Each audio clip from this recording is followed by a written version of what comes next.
Hello student, I am Dr. S. Kandare, HOD, Department of Botany, KMC College, Khopoli. The title of our presentation is Eukaryotic Pre-mRNA Processing. So in this lecture we are going to learn eukaryotic pre-mRNA processing. Let us see the contents. What is pre-mRNA? What is pre-mRNA processing? Splicing, capping and tailing. Now let us see what is pre-mRNA or primary transcript. So here is a simplified definition of primary transcript. Pre-mRNA or hnRNA, that is heterogeneous nuclear RNA, is a nascent mRNA formed through the process of transcription, also called raw RNA. So here the definition itself indicates that mRNA is synthesized in eukaryotic nucleus, and this mRNA is immature, it is unprocessed, and it is also called heterogeneous nuclear RNA. And this RNA needs to be processed before it becomes a functional mRNA, and that entire process is called processing of eukaryotic mRNA. So let us see how this process occurs. Now here is the figure that shows that what is pre-mRNA or hnRNA. So here you can see this is a pre-mRNA, and this mRNA is synthesized within the nucleus. ये जो pre mRNA है ये nucleus के अंदर DNA के ऊपर बनता है. अब जैसे कि डीएनए की डबल स्ट्रैंड होती है और उसमें से एक स्ट्रैंड के ऊपर ये mRNA धीरे धीरे इस तरह से सिंथेसाइज होता है न्यूक्लियस के अंदर. So here you have to see that this entire process of mRNA synthesis occurs in nucleus, and this is the product of transcription. Transcription के माध्यम से ये mRNA बनता है. तो इस प्रकार से दिखेगा वो, इट इज़ रॉ mRNA और pre mRNA. So here you can see UTR, that is untranslated regions, exons, introns, etc. So this is the polarity 5' to 3', and this is pre-mRNA or hnRNA.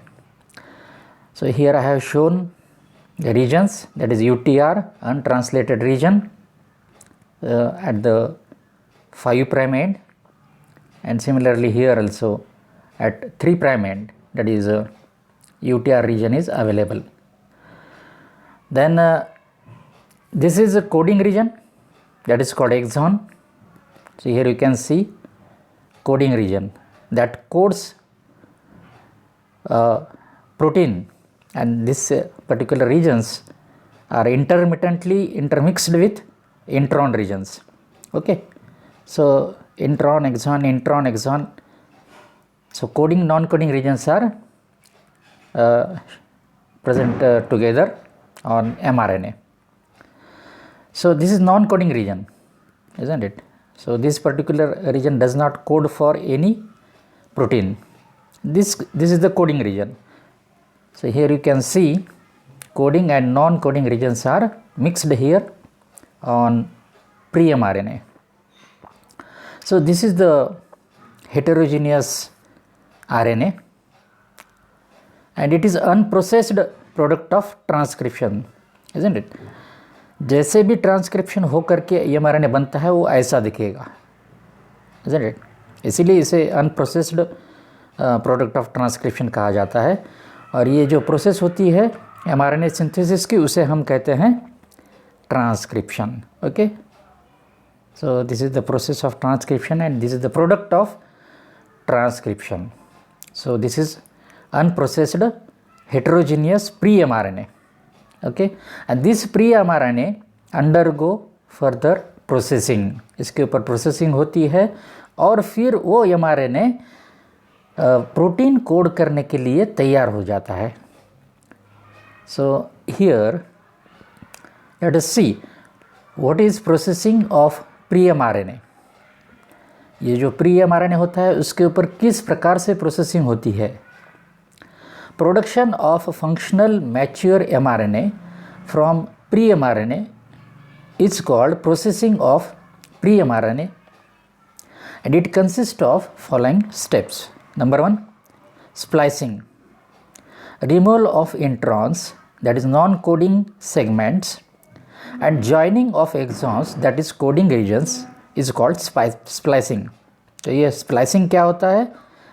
splicing में mRNA के ऊपर जो introns होते हैं जिसे हम non coding segment कहेंगे और एक्सॉन्स होते हैं, तो इंट्रॉन्स निकाले जाते हैं और जो एक्सॉन्स वहाँ पे रह जाते हैं उसको इकट्ठा किया जाता है, जॉइन किया जाता है, और this process is called splicing.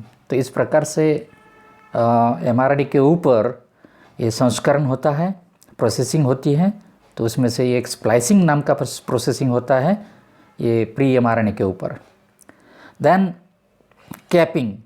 So this is another processing that occurs on pre-mRNA. So during capping, addition of 7-methyl guanosine triphosphate occurs. Okay, capping में क्या होता है? Addition of 7-methyl guanosine triphosphate is added to 5' terminus of pre-mRNA. It is needed to protect mRNA from degradative action of nuclease enzymes and help smooth release of mature mRNA from the nucleus. So therefore capping is important to protect the mRNA from any degradative attack on mRNA, and this degradative attack may be caused by some enzymes, isn't it, that are present in the nucleus or that are present in the cytoplasm. तो ये capping जो होता है ये pre mRNA के ऊपर एक process होती है जहाँ पे 7-मिथाइल गुआनोसिन ट्राइफॉस्फेट ऐड किया जाता है प्री एमआरएनए को, उसके 5' टर्मिनस को, and this capping is essential to protect the mRNA from unnecessary attack of certain enzymes and other factors that are present in the nucleus and cytoplasm. तो ये capping भी बहुत ज़रूरी होती है. स्प्लाइसिंग हो जाता है फिर कैपिंग हो जाती है, जिसकी वजह से ये एमआरएनए मैच्योर हो जाता है और फंक्शनल हो जाता है. Okay, now third process is telling. यानी कि टेल जो होता है पूंछ, तो उसे शब्द है टेलिंग. कैपिंग यानी कि कैप करना, यानी उसको एक किस्म की प्रोटेक्टिव कैप होती है, वो 5' एंड पे ऐड की जाती है एमआरएनए के, और टेलिंग जो होती है जिसे पूंछ कहेंगे वो 3' एंड के ऊपर ये प्रोसेसिंग होती है. ये 5' एंड के ऊपर प्रोसेसिंग होती है, और ये जो है टेलिंग ये 3' एंड के ऊपर प्रोसेसिंग होती है. isn't it? So you have to mind it well. Capping occurs on 5' terminus end, whereas this tailing occurs on 3' end of the mRNA. और ये क्यों होती है? तो mRNA जो होता है उसको प्रोटेक्ट करने के लिए, mRNA डिग्रेड हो सकता है, उसके ऊपर बहुत सारे सेल में के जो एंजाइम्स और अदर कोई प्रोटीन्स होते हैं, कोई फैक्टर्स होते हैं, उसको डिग्रेड कर सकते हैं, नॉन फंक्शनल कर सकते हैं. So in order to protect this mRNA, this all processes occur in that region. Okay, now let us see first of all these processes that I have shown in this slide. ये 3 processes होते हैं, splicing, capping और telling. तो एक के बाद एक हम देखेंगे. First of all see splicing. So how this splicing occur. Now here you can see this pre-mRNA or unprocessed mRNA. So this is 5' and this is 3' ends. So this is a UTR untranslated region, exon introns that are present on the pre-mRNA. So this is unprocessed heterogeneous nuclear mRNA. So first of all, splicing. So splicing is carried out by complex protein called spliceosome. तो spliceosome नाम के कोई proteins होते हैं जिसकी वजह से splicing होता है. स्प्लाइसियोसोम्स consist of 80 sub unit proteins. ये जो स्प्लाइसियोसोम होता है it is a complex protein. उसके अंदर 80 सब यूनिट प्रोटीन्स होते हैं. Okay, significant sub units proteins are U1, U2, U4, U5 or U6. So these are the important and significant subunits of spliceosome, isn't it? ये जो spliceosome होता है it is a complex protein, और ये जो complex protein होता है spliceosome, इसके अंदर 80 सब यूनिट होते हैं प्रोटीन्स के, और उसमें से ये इम्पॉर्टेंट है U1, U2, U4, U5, U6. These are the important and significant subunits of spliceosome. Okay, so what spliceosome do? So here you can see spliceosome loop out introns. ये क्या करते हैं spliceosome? ये जो इंट्रॉन्स है यहाँ, ये इंट्रॉन्स जो नॉन कोडिंग रीजन्स है इसको लूप आउट करते हैं और खींच लेते हैं बाहर, रिमूव कर देते हैं from the pre-mRNA and ligate all exons together. Isn't ये जो पूरे एक्सॉन्स है, जैसे मैंने यहाँ बताया, ये एक्सॉन है, ये एक्सॉन है, ये एक्सॉन है. तो ये इंट्रॉन्स निकालने के बाद बच जाते हैं एक्सॉन्स, और ये पूरे एक्सॉन्स को इकट्ठा किया जाता है, एक दूसरे को जोड़ दिया जाता है और फिर मैच्योर mRNA बन जाता है.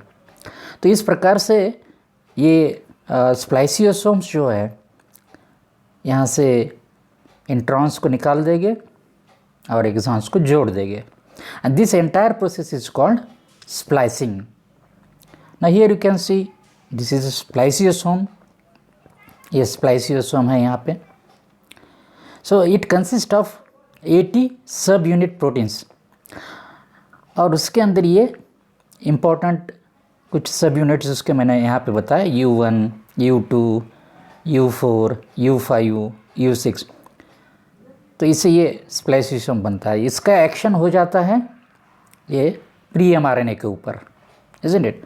इसके ऊपर इसका एक्शन होने के बाद क्या हो जाता है, दैट इंट्रॉन्स आर रिमूव्ड. ये निकल गए, introns are removed from the pre-mRNA and these exons later on join together one by one. इस तरह से ये एक्सॉन से जुड़ जाएंगे और ये बन जाएगा सही तरीके का mRNA. Now this process is taking place and this process is called splicing. So 5 prime to 3 prime ends इस प्रकार से जुड़ जाएंगे और this becomes somewhat processed mRNA. तो ये आधी प्रोसेस उसके ऊपर हो गई स्प्लाइसिंग की. Okay, so this is the process splicing. Now next process is capping. अब स्प्लाइसिंग के बाद क्या हो जाएगा, क्लैपिंग. कैपिंग, अब ये कैपिंग में कैप लगाया दिया जाता है एट द 5 प्राइम टर्मिनस. तो ये जो प्रोसेस होता है ये यहाँ पे हो जाता है, ये 5 प्राइम टर्मिनस जो है यहाँ पे ये प्रोसेस कैपिंग का हो जाता है. अब ये स्प्लाइसिंग हो गया. ड्यूरिंग द स्प्लाइसिंग इंट्रॉन्स और non coding regions are removed and coding regions that is exons are joined together. ये हो गया, अभी एक प्रोसेस हो गया इसके ऊपर. अभी कैपिंग में क्या हो जाता है, अभी कैपिंग में जो प्रोसेस होता है तो पहले क्या हो जाता है कि 7 methyl guanosine triphosphate, that is M7G, it is indicated like this, M7G is linked to the first nucleotide by a special 5 prime to 5 prime triphosphate linkage. तो यहाँ पे ये 5 प्राइम एंड के ऊपर और दूसरा 5 प्राइम एंड जोड़ा जाता है ग्वाइनोसिन ट्राइफॉस्फेट का, तो उसको इस प्रकार से इंडिकेट किया जाता है. सो here you can C M7G and this process occur on this end, isn't it, 5 prime end. So here capping is taking place. So first of all this step occurs. The enzyme triphosphatase removes one phosphate from 5 prime end of pre-mRNA. तो यहाँ पे nucleotides होते हैं, तो वो nucleotides के अंदर का जो फॉस्फेट है वो निकाला जाता है. यहाँ पे एक फॉस्फेट होता है, दैट फॉस्फेट इज रिमूव्ड. यहाँ पे न्यूक्लियोटाइड जो होता है, तो न्यूक्लियोटाइड ट्राइफॉस्फेट में से फॉस्फेट निकाला जाता है with the help of enzyme triphosphatase. So here you have to see this enzyme which is playing a vital role. That enzyme is called triphosphatase. Next, enzyme methyl guanylyl transferase add guanosine monophosphate to 5 prime end of pre-mRNA. So another enzyme, that is methyl guanylyl transferase, and this enzyme adds guanosine monophosphate to the 5 prime end of pre-mRNA. So this process occurs here, isn't it? So this enzyme methyl guanylyl transferase adds guanosine monophosphate to the 5 prime end of the pre-mRNA. So here this process occurs. Enzyme methyl transferase adds methyl group to 7th position of guanosine triphosphate. So next step is addition of methyl group, isn't it? So this is the most important thing that is happening here. Methyl group is being added to the 7th carbon position of guanosine triphosphate. So this process takes place during capping. In most organisms, the first nucleotide is methylated at the 2-hydroxyl of the ribose. तो ribose sugar का जो दूसरा जो carbon होता है वो hydroxyl जो position होती है उसके ऊपर ये मिथाइलेशन का प्रोसेस होता है, isn't it? Most of the organism में. कुछ वर्टिब्रेट्स के अंदर second nucleotide is also methylated. So ऐसे भी कुछ एग्जांपल है वर्टिब्रेट्स के अंदर जिसमें इसका जो सेकंड न्यूक्लियोटाइड होता है यहाँ पे वो भी मिथाइलेटेड हो जाता है. तो इस प्रकार से you will see that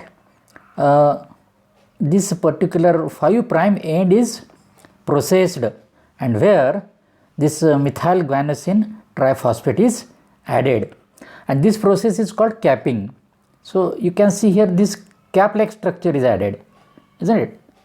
So 7-methyl guanosine triphosphate. So this cap is added to 5 prime end. So this is the 5 prime end of the pre-mRNA and this is the 3 prime end.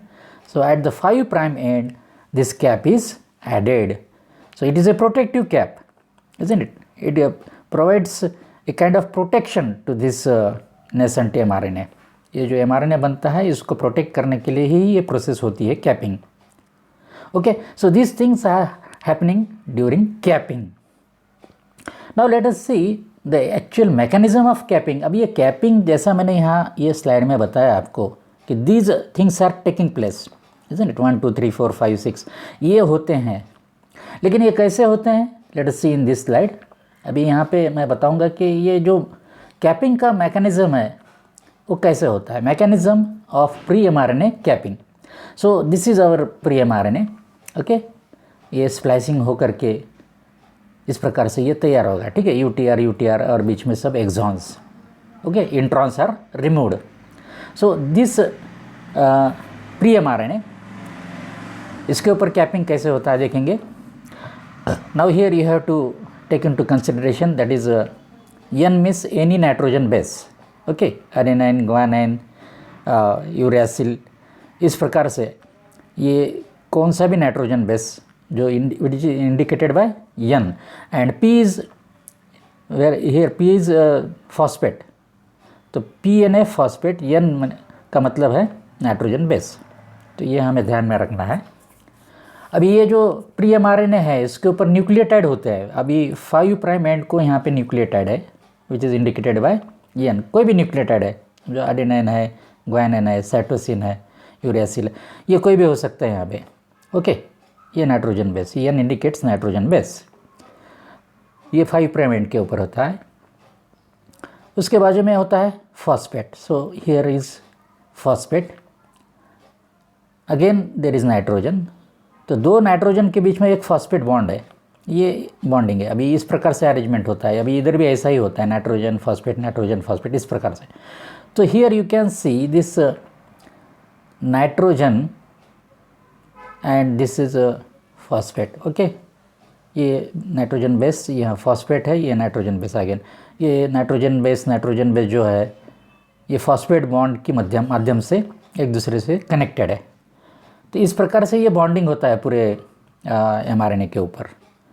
Okay, now this 5 prime terminal जो है यहाँ पे, जो nitrogen है 5 prime terminal के ऊपर, इसको 3 phosphate होते हैं। अभी ये देखिए, फॉस्फेट 1 आ गया, फॉस्फेट 2 आ गया, फॉस्फेट 3 आ गया। तो ये 5 प्राइम टर्मिनल पे जो न्यूक्लियोटाइड है उसको ये 3 फॉस्फेट अटैच्ड है। Okay, so this is the nitrogen where 3 phosphates are attached.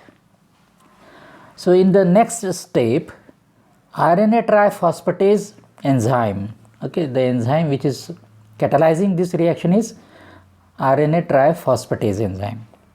ये एंजाइम क्या करेगा? ये एंजाइम यहाँ का फॉस्फेट निकाल देगा। ये जो यहाँ एक फॉस्फेट है, ये टर्मिनल वाला फॉस्फेट यहाँ पे, यानी कि ये 1 नंबर, ये 2 नंबर, ये 3 नंबर का फॉस्फेट ये निकाल देगा। So RNA triphosphatase enzyme removes 1 phosphate from this 5 prime terminal end. So 1 phosphate is removed. अभी ये ऐसा बन गया। ओके, एक फॉस्फेट इधर का निकल गया, देखिए। सो you can see here, so here 3 phosphates are there, here 2 phosphates are there, so 1 phosphate is removed, and now this pre-mRNA appear like this. Next step is guanosine triphosphate comes into picture. अभी यहाँ पे देखिए guanosine triphosphate आ गया. So this is guanosine triphosphate. Okay, so here are 3 phosphates. Now here the next step is, you can see 2 phosphates are removed from this guanosine triphosphate. So ये जो है, ये वाला फॉस्फेट निकल गया, ये फॉस्फेट निकल गया। अब यहाँ पे रह गया guanosine के साथ एक phosphate, and this reaction is carried out by guanylyl transferase. Guanylyl transferase. So this enzyme catalyzes this reaction, and this 2 phosphates are removed from this guanine triphosphate. ठीक है नहीं, तो ये बन गया guanine monophosphate, isn't it? अब यहाँ पे हम देखते हैं कि ये इतना ही रह गया। अभी ये 2 फॉस्फेट यहाँ से निकल चुके हैं, तो this became guanine monophosphate. Okay, अभी क्या होगा? अब ये इस प्रकार से अटैच होगा, ठीक है नहीं? guanylyl transferase catalyze this reaction, and this guanine triphosphate is converted into guanosine monophosphate, and this guanosine monophosphate is attached here now. So अभी यहाँ देखेंगे क्या होगा पोजीशन इसका। ये नाइट्रोजन है, यहाँ पे ये फॉस्फेट है, पहले जो फॉस्फेट था वो, यहाँ पे देखिए ये फॉस्फेट है, और ये इधर guanosine मोनोफॉस्फेट आ गया। ये देखो ये guanosine मोनोफॉस्फेट यहाँ करके अटैच हो गया। Now the position is like this, isn't it? ये नाइट्रोजन है, इधर ये एक नाइट्रोजन है, न्यूक्लियोटाइड, ये न्यूक्लियोटाइड, इसके बीच में एक फॉस्फेट है, लेकिन इधर you will see this nucleotide has this and, the 2 phosphate और ये guanosine है, इज़न्ट इट? तो ये इस प्रकार से देखिए कैपिंग होते रहता है, ये कैपिंग ऐसा होता है। फिर अभी आ गया methyl group, and this addition of methyl group occurs in presence of enzyme guanine 7 methyl transferase. Okay, so this is the enzyme guanine 7 methyl transferase. This enzyme adds this methyl group. अब ये methyl group add हो गया। अब देखिए कैसा बनेगा, देखिए अभी ऐसा बन गया। So here you can see this methyl group is added to this guanine monophosphate. अब ये ऐसा बन गया. अब ये मिथाइल ग्रुप कहाँ पे ऐड हो गया?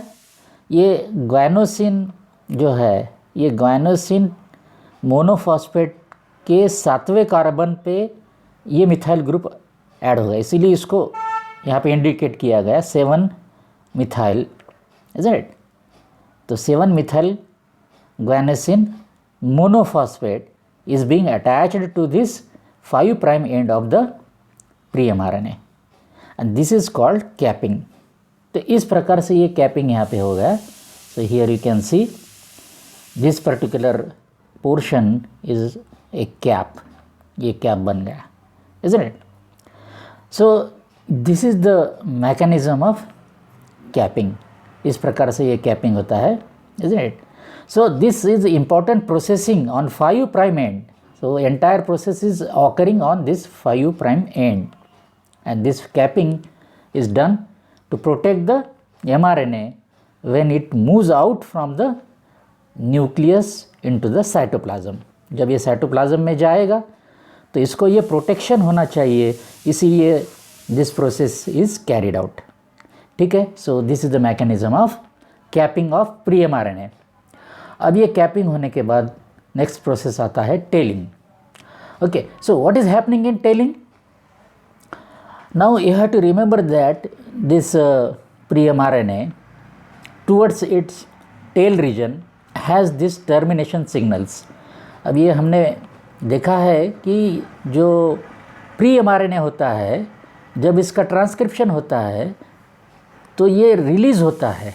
ट्रांसक्रिप्शन की प्रोसेस में से जब mRNA रिलीज़ होता है तो ये सिग्नल होते हैं रिलीज़ करने के लिए. Okay, pre mRNA is cut here. अभी यहाँ पे ये कट होगा, इज़न्ट इट? उसका टेल यहाँ पे बनेगा. Now this process of tailing is taking place on 3' end. So you have to mind it well. अभी ये कैपिंग का प्रोसेस इधर हो गया. अब यहाँ पे मैंने नहीं बताया, ये कैपिंग का प्रोसेस हो गया, अभी वो हो चुका है प्रोसेस. यहाँ पे मैंने ये फिगर में नहीं बताया. अभी ये टेलिंग का प्रोसेस कहाँ हो रहा है? ये 3' end पे हो रहा है. So you can see here the tailing is occurring at this region. So here you can see addition of about 200 adenine residues. Okay, adenine यहाँ पे ऐड होगा, देखो अप टू 200. ये पूरा दिख रहा है आपको. ये जो प्रोसेस है addition of poly A, this process is called telling, isn't it? And this is occurring at 3' end, isn't it? So what happens here? अभी ये जो AAU ये एक सिग्नल है, isn't it? इधर एक सिग्नल है which is GU rich region जिसे कहा गया है, GU रिच, और या यूरासिल रिच रीजन होता है, isn't it? GU रिच और U रिच रीजन है. तो ये दो रीजन्स है, isn't it? एक तो ये हो गया.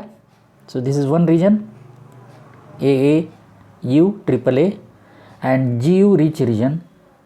Between these two regions there is one site, isn't it? ये इंडिकेट करता है पॉली ए साइट. यहाँ पे ये जो mRNA है ये कट हो जाएगा और यहाँ फिर एडिशन हो जाएगा पॉली ए टेल का.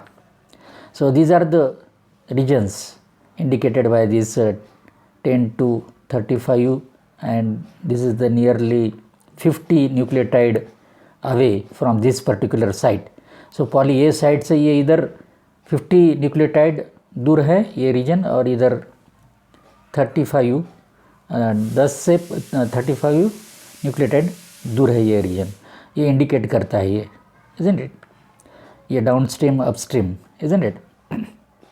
So here you can see this pre-mRNA is cut at this position. यहाँ पे कट हो जाएगा, isn't it?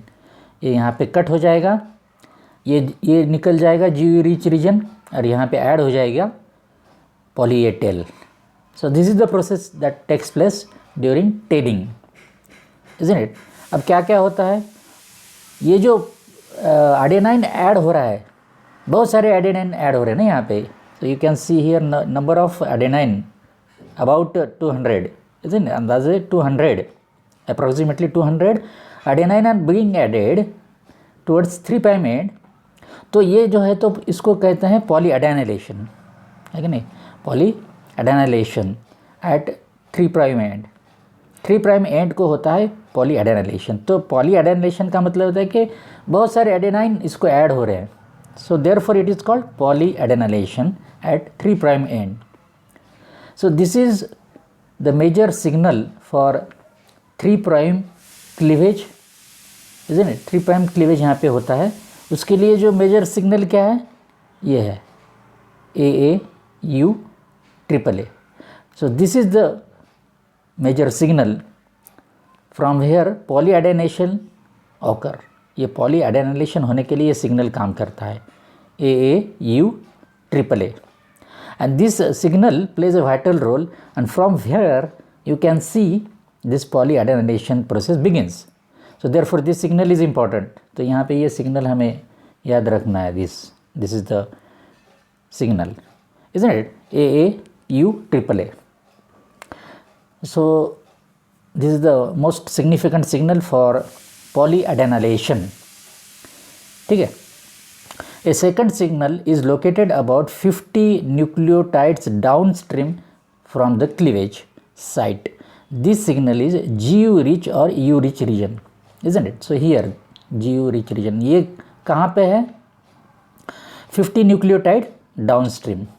So here you can see ये यहाँ से 50 न्यूक्लियोटाइड डाउनस्ट्रीम के ऊपर ये GU या U रिच रीजन होता है, isn't it? So this is the second signal, and this is the second significant signal for the cutting of this pre-mRNA। Okay, ये दो सिग्नल बहुत इंपॉर्टेंट होते हैं ये यहाँ पे कट करने के लिए। Okay, so now here you can see cleavage occurs at 10 to 35 nucleotides downstream from the AAU AAA signal। Okay, अभी यहाँ पे देखिए ये 10 to 35 डाउनस्ट्रीम ये सिग्नल है। So here this cleavage occurs। Polyadenylation is catalyzed by the enzyme called polyadenylation polymerase or PAP, and polyadenine binding proteins, PAB। So these are the important things। Okay, so this is the important enzyme that is catalyzing this polyadenylation process। So polyadenylation polymerase, in short PAP, and polyadenine binding proteins, PAB। Okay, so ये enzyme और ये proteins ये बहुत important है, isn't it? You have to remember polyadenylation polymerase and polyadenine binding proteins। So these two important enzymes and proteins play a vital role in the process of polyadenylation। Okay, so this process occurs in this manner। Now here you can see this is mRNA which is undergoing processing। Now we have seen that 5-methyl guanosine triphosphate cap is added। ये तो cap add हो गई यहाँ पे 5 prime end को। अभी 3 prime end को क्या होगा, बहुत सारे एडेनाइन ऐड हो जाएंगे। Okay, so this is the polyadenylation process. Okay, so here you can see this many adenine are attached to the 5 prime end, isn't it? So here you can see this tail is added with the help of this enzyme and protein, polyadenylation polymerase PAP and polyadenine binding protein, PAB। So these things carry out this polyadenylation or addition of many adenine। तो यहाँ पे हम देखते हैं कि ये tell बन गया। ओके, 3 प्राइम एंड पे ये प्रोसेस हो रही है, isn't it? Addition of many adenines, okay, nearly 200। तो इस प्रकार से हम देखते हैं कि 5 प्राइम एंड और 3 prime end is being protected. This pre-mRNA undergo processing by addition of this 5 prime cap, isn't it, 7 methyl cap, and this poly A tail at 3 prime end. तो इस प्रकार से दोनों एंड को ये प्री एमआरएनए को process किया जाता है और बीच में के इंट्रॉन्स निकाल दिए जाते हैं और एक्सॉन्स यहाँ पे जोड़ दिए जाते हैं। तो इस प्रकार से ये बन गया हमारा मैच्योर एमआरएनए। ये entire process is taking place within the nucleus, है ना। You have to remember this entire process is taking place within the nucleus.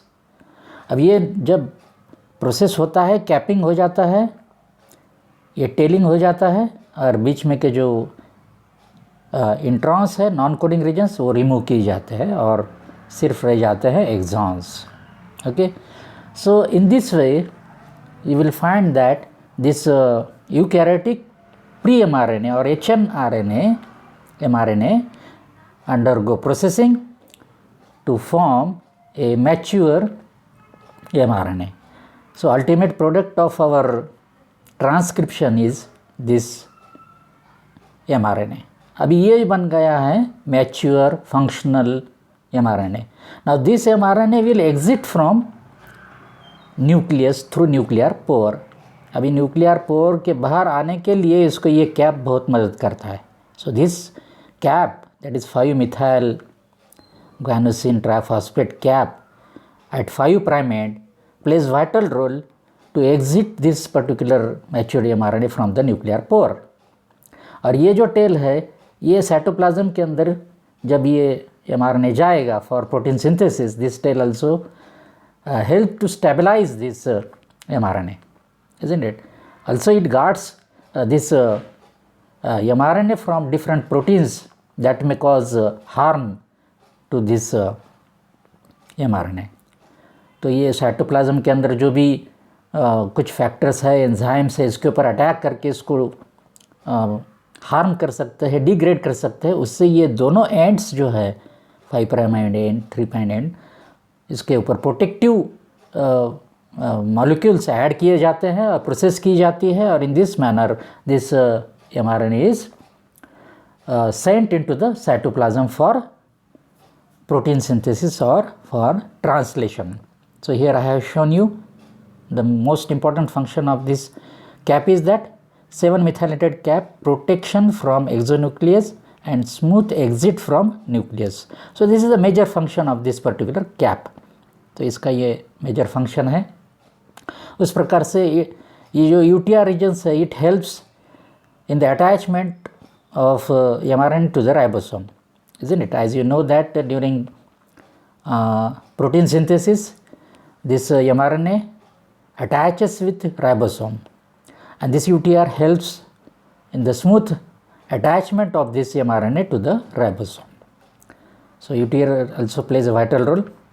Now this is the important thing, exons that are joined together, they are now adjacent to each other। exons एक दूसरे के करीब है। अभी ये coding region है and these exons codes for particular amino acids। So now the coding regions are in sequence, isn't it? इसमें इसके बीच में जो इंट्रॉन्स होते हैं निकल गए। now all the coding regions, that is exons, are together now। अब स्मूथ पॉलीपेप्टाइड चेन बनेगा, isn't it? These are the coding regions for protein, and this is polyadenine tail which protects mRNA from degrading factors and stabilize it in cytoplasm। ये cytoplasm के अंदर इसको stable बनाते हैं और कोई डिग्रेडेशन का इसके ऊपर असर नहीं होता है, कोई एंजाइम, कोई फैक्टर इसको डिग्रेड नहीं कर पाता है, isn't it? So that is the function of this processing, isn't it? That is splicing, capping and tailing। So in this fashion you will find that this capping, splicing and tailing makes a mature mRNA। अभी ये हो गया mature mRNA। So this is the mature eukaryotic mRNA, and this mRNA exit from the nucleus and participate in the process of protein synthesis. So in this way, this is the processing of eukaryotic mRNA. Okay, hope you understood this lecture and the theme of the lecture. So you have to view this video repeatedly and prepare your own notes. Okay, so thank you friends, thank you very much, thank you.